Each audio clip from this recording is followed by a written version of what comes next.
ராமாயணத்தில் வரும் ஒரு சிறிய கதாபாத்திரம் ஆகும். அரவான் அர்ஜுனனுக்கும் நாகலோக இளவரசியான உலுபிக்கும் பிறந்தவன் ஆவான். இவருக்கு இரவன், அரவான், இராவத், கூத்தாண்டவர் என்று பல பெயர்கள் உள்ளன. தமிழகத்தில் இந்த அரவான் திருநங்கைகளின் காவல் தெய்வமாக கருதப்படுகிறார்.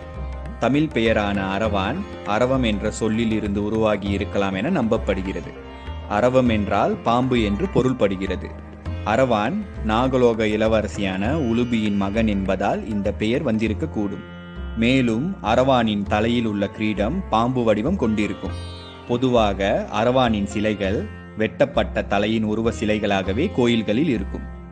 பெரிய மீசை, கண்கள் மற்றும் காதுகளுடன் பார்ப்பதற்கு மிகவும் பயங்கரமாக அரவான் காட்டப்படுகிறார். சில அரவான் சிலைகளில் இவருக்கு கோரப்பற்கள் இருப்பதாகவும் காட்டப்படுகிறது. பழங்காலத்தில் போருக்கு முன் காளிக்கு உயிர் பலி கொடுப்பது ஒரு சடங்காகும். அப்பொழுது